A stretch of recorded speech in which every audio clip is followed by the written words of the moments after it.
Mische technique painting from start to finish in about 12 minutes. So hang on to your hats because here we go. So I'm going to start off with a red ground, and then over top of that I use a white casing. The casing can also be egg tempera. That is what I prefer. I just haven't had, 20 minutes to actually mix my own egg tempera recently, so I'm just using casing, which works great.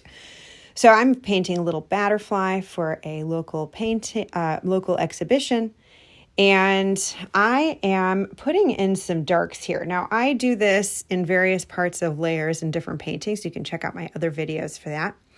And then I do the white casing for the highlights, and I decided to add those shadows in. And I'm doing a yellow glaze over top of it. Now, this is oil. It is Indian yellow mixed with liquid to make it really glazy and see-through. And then I go back in with my white casing over top of that, and I am doing the highlights. So I'm trying as hard as possible to really just focus on those highlights rather than just redoing what is underneath it. So I'm actually adding in some light coming through the wings.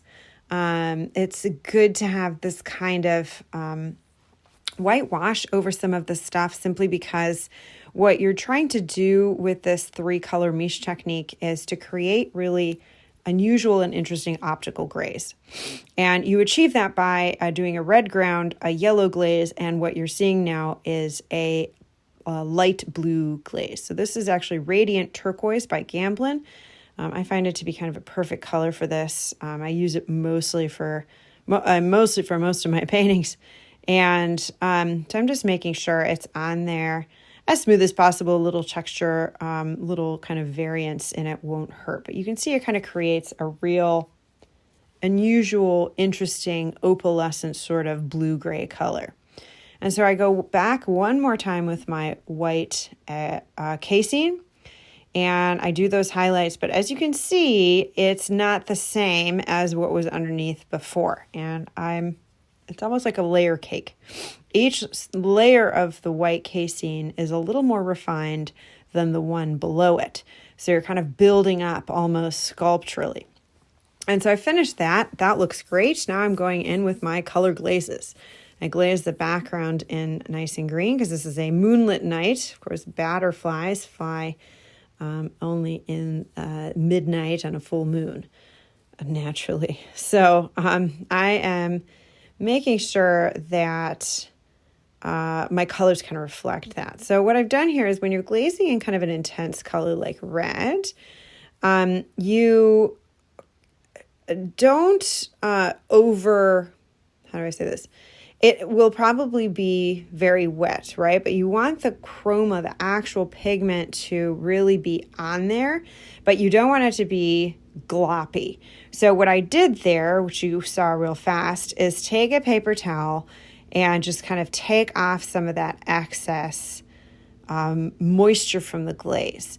And I kind of went back in and did it again, and then I do the paper towel again. So I want to make sure that there's enough red on there because I'm going to go back in at least one more time, maybe 2 more times with that color in that same kind of very light way, and make sure that it is red enough for my purposes. You do the same thing with dark colors, and again, any kind of intense color like a red is kind of a perfect example. So I am glazing in the body of the bat. A lot of him is going to be kind of a similar color. He's a little brown bat. He is based on a bumblebee bat. It looks like a mouse.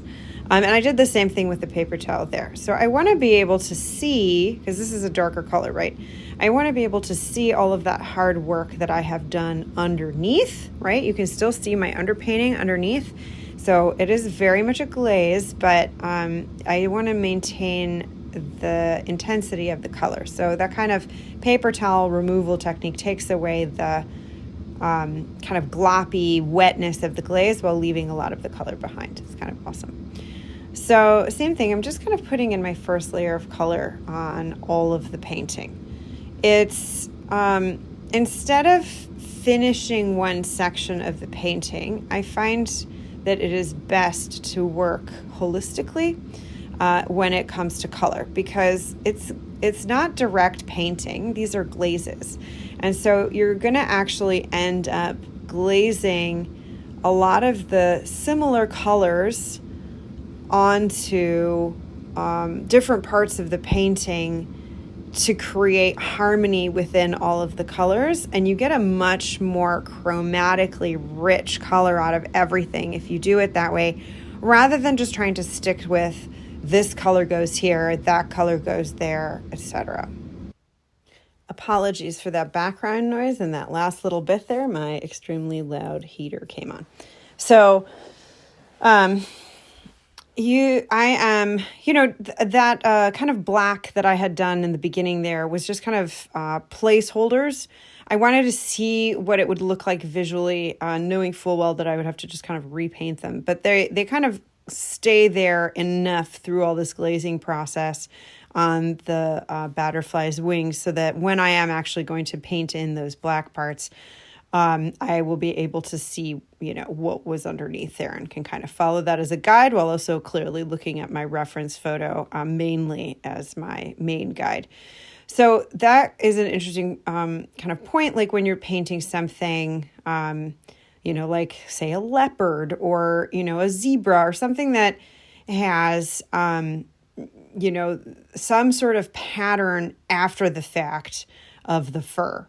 Right? Like it's part of the fur, but it's a color on top of the fur. And when you're painting the Mische technique and you're doing something like this, you're kind of painting the texture first and then the highlight. Well, highlight first, texture second, and then the color comes with the glazing, right? So what do you do if you have like zebra stripes?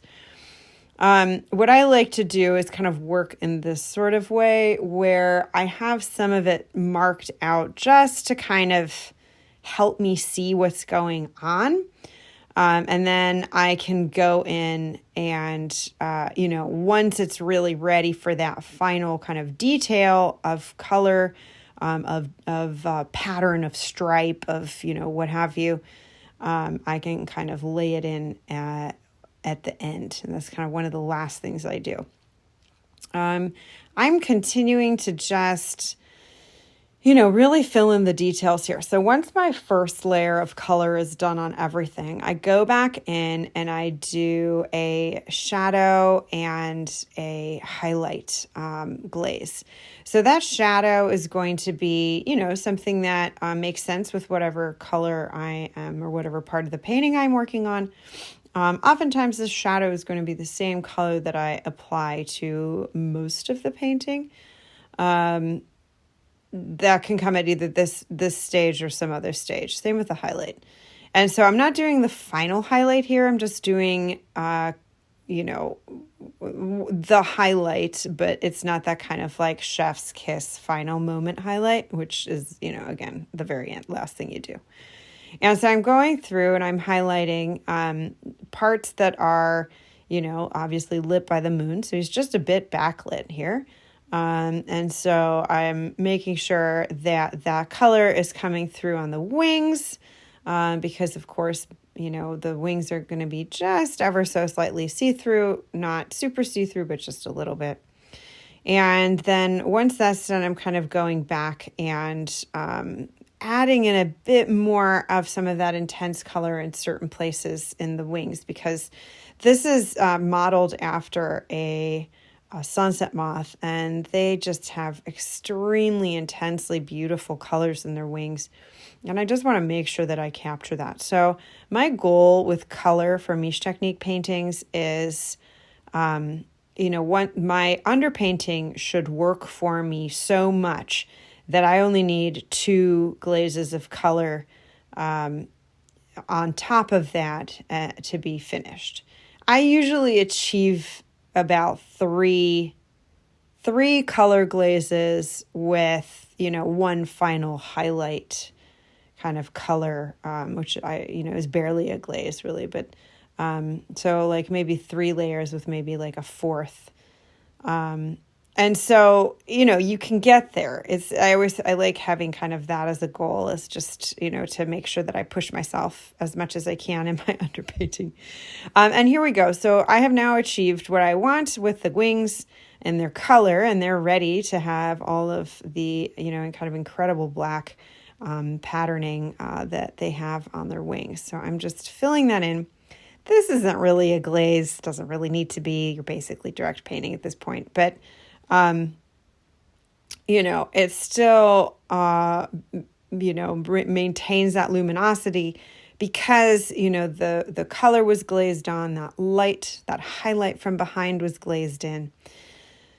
And I'm putting in some of the wing veins and just kind of continuing on with a really cool pattern of this little guy's wings. And so you kind of have seen that, like, I have gone back and worked on the face like a couple times with, you know, some of the different colors. And here I go again, right? This is exactly like my shadow color that I just did on the bat is the same color I just did that with on the, you know, the kind of what the sky around the moon, and my highlight on the trees up there, and, you know, kind of the highlight around the moon and some of this grass that I'm doing is the exact same color as the highlight I used on the bat. And so, you know, you start layering in these colors, and the colors start becoming, you know, they start talking to each other in the painting this way. And that's why glazing in this kind of way is, you know, your best bet when you are working on a Mische technique. So that is a 3-color Mische technique in a very short amount of time. This took me a couple weeks to paint, and you get to see all of it in about 12 minutes. So I hope you enjoy that. Please check out some of my other videos that are very, very detailed in all of these steps. And I hope you like, subscribe, and share this video. Thank you so much for watching.